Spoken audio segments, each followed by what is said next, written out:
এই বাবু, হ্যাঁ বলো মা। বলছি এই ফোনে ফেসবুক হোয়াটসঅ্যাপ হবে রে? হ্যাঁ হবে তো, কেন মা?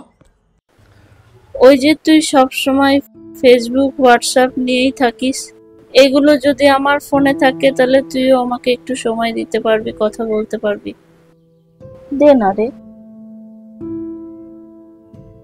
ঠিক আছে মা, আমি আজ কলেজ থেকে আসি, আমি করে দেবো। আচ্ছা ঠিক আছে। আমার দেরি হয়ে যাচ্ছে, আমি তাহলে আসি মা। আচ্ছা ঠিক আছে।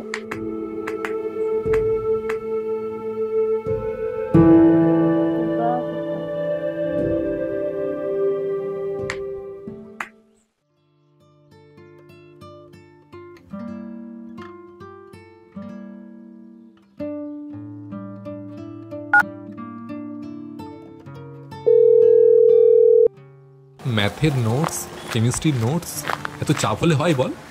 ভাল লাগছে না কিছু। এই আমি চললাম, বুঝলি? হ্যাঁ বলো মা। কি রে, কোথায় তুই? না মা শোনো, আজ আমার ফিরতে রাত হবে, আমার কলেজ শেষ হয়ে গেছে, আমি এখন পড়তে যাবো, তারপর রাত্রে বাড়ি ফিরবো। লেট হবে? ঠিক আছে তাহলে আয়, একসাথে খাবো। না মা শোনো, আমার রাত হবে, তুমি খেয়ে নিও কেমন? আয়, একসাথেই খাবো, আয়।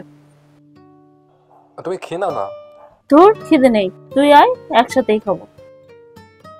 ঠিক আছে, আয়।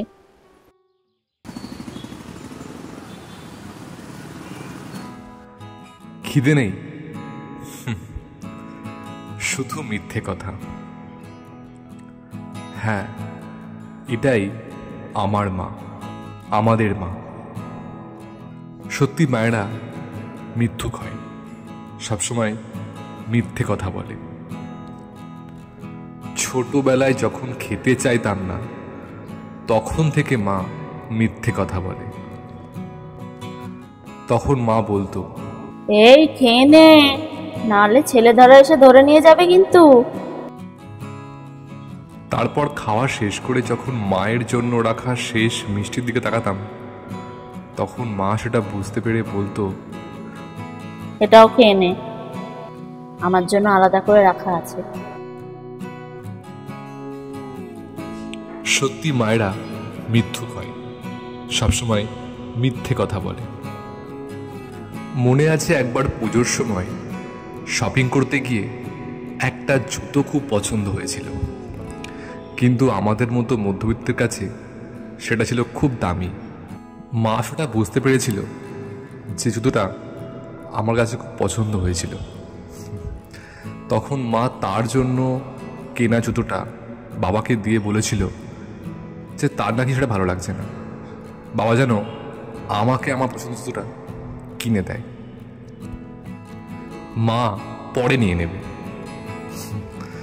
সত্যি মায়েরা মৃত্যু কি হয়, তাই না? মনে পড়ে আমার যখন এক্সাম চলতো, তখন যখন আমি রাত জেগে পড়াশোনা করতাম, তখন মাও রাতে ঘুমাতো না। মাকে জিজ্ঞাসা করলে মা বলতো তার নাকি রাত্রে ঘুম আসতে চায় না, কিন্তু সকালে যে দেরি করে ঘুম থেকে উঠবে তারও কোনো উপায় নেই, কারণ বাবাকে অফিস যেতে হয়। মাকে সকাল সকাল ঘুম থেকে উঠে ফ্রেশ হয়ে বাবার জন্য খাবার করতে হয়, টিফিন করতে হয়। তাই যখন চোখের নিচে কালি পড়ে যেত, মা বলতো এটা বয়সের ছাপ। সত্যি মায়েরা মিথ্যে কথা বলে, সত্যি মায়েরা মিথ্যুক হয়। দিনের শেষে যখন ক্লান্ত পায়ে বাড়ি ফিরি,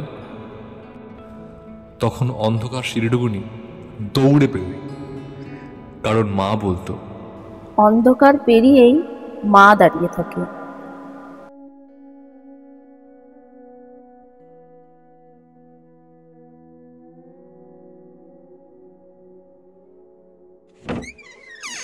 আয়।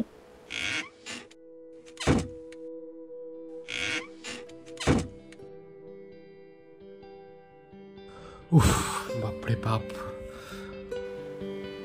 তাহলে তুই ফ্রেশ হয়ে নে, আমি খাবারটা রেডি করছি। তুমি খেয়েছো? না।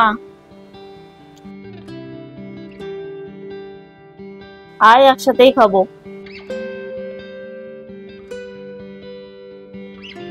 মায়েরা শুধু অপেক্ষায় থাকে, মায়েরা ঘুমায় না। হয়তো মায়েরাই সব থেকে বেশি ধোকা দেয়।